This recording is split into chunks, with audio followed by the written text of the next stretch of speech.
Virginie? Maman. Bonjour et bienvenue sur l'RT, le nouveau média de l'île de Ré.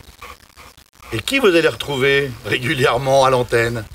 Virginie Valadas. Moi, je suis venu pour vous annoncer que ça démarrait aujourd'hui.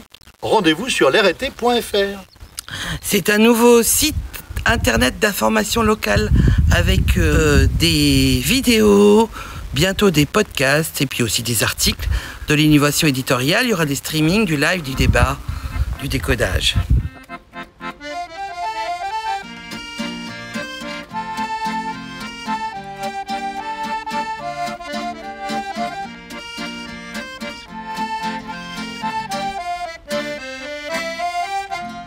Alors, dans le jargon anglo-saxon, on appelle ça un pure player. On ne voulait pas que ce soit un répertoire uniquement jazz ou uniquement bossa. On a été très éclectique dans les choix, autant dans les styles que dans les langues. Donc, on a un répertoire aussi, il y a des chansons en allemand, en anglais, en espagnol, en français, en portugais. Sur Internet, on n'est pas limité. On peut faire un documentaire d'1 heure si on en a envie, ou bien une petite interview très courte d'1 minute 30. Tout est valable, tout est open, tout est finalement à défricher. Qu'est-ce que vous avez envie de montrer de l'île de Ré? C'est qui l'RT? Alors moi j'ai envie de montrer une île de Ré authentique, une île de Ré insolite, et surtout j'ai envie de montrer les gens qui font la richesse de ce patrimoine.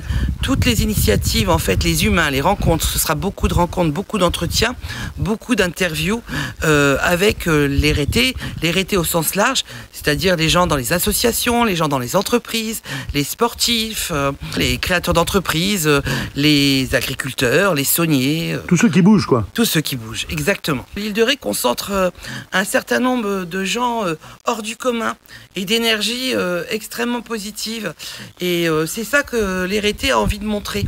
C'est toute cette concentration de matière grise, d'énergie, d'initiative qui est regroupée sur ce petit territoire, cette petite bande de sable au milieu de l'océan. En avril, quand on est arrivés tous les deux, après notre saison d'hiver au Sept-Lô, avec François, à 3, ça a bien matché, les 3 musiciens, on a commencé à faire des premières démos, des premières reprises qu'on a bien calées, on a commencé à jouer dans la rue, dans les bars, et c'est là que le nom Les Nouveaux Dossiers est né. Les histoires vieilles babines, on les connaît déjà, tes voyages, tes copines, on les connaît mieux que toi, les loupards, les lascars, on salit tes cœur, t'as réglé leurs histoires à coups de grandes claques dans la gueule.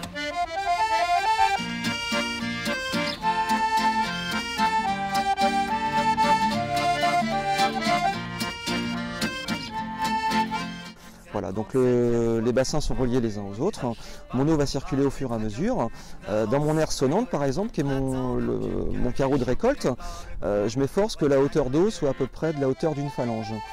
Dans le bassin qui précède les aires sonnantes que l'on appelle les nourrices, la hauteur d'eau va être à peu près de 2 phalanges.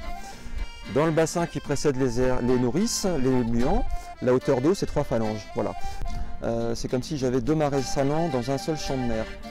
Il y a une parfaite symétrie de bassin, donc j'ai un marais salant d'un côté qui contient 10 carreaux de récolte et j'ai un deuxième marais salant, si je puis dire, de l'autre côté qui contient 10 autres carreaux de récolte. Donc ce qui me fait 20 carreaux de récolte, 20 aires sonnantes.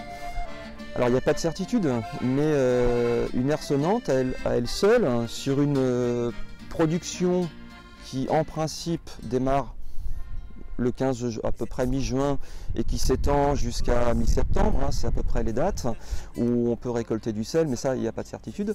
Mais en tout cas sur cette période-là, un carreau de récolte aura une production moyenne à lui tout seul de environ 500 kg de gros sel. Pourquoi? Eh bien parce que mon vieux pote Jean-Philippe, là, qui est en train de me filmer, là, tout de suite, là, vieux pote de lycée, lui, il est journaliste télé, n'est-ce pas? Tu es journaliste télé, Jean-Philippe? Oui. Absolument. Et ça fait 10 ans que tu me tannes pour qu'on fasse une chaîne YouTube tous les deux sur l'île de Ré. Et ben voilà, ça y est, ça existe. C'est l'rt.fr. Bim! À cause de toi.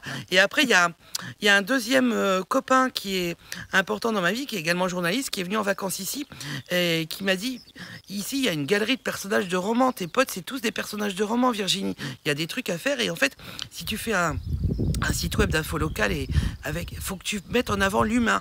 Et c'est là que m'est venue l'idée de déposer le nom de domaine l'RT. Voilà. Parce que donc on va aller à la rencontre d'Hérété sur le site L'Hérété. Amis de l'île de Ré et d'ailleurs, aujourd'hui je vous emmène à la rencontre de Morgane Lefort, une jeune chef d'entreprise, une jeune femme, maman de 3 enfants, qui a eu le courage d'éditer un magazine. Un magazine qui s'appelle Il. Il est sorti là en début avril. Donc voilà, Il, c'est un projet qui a 6 ans.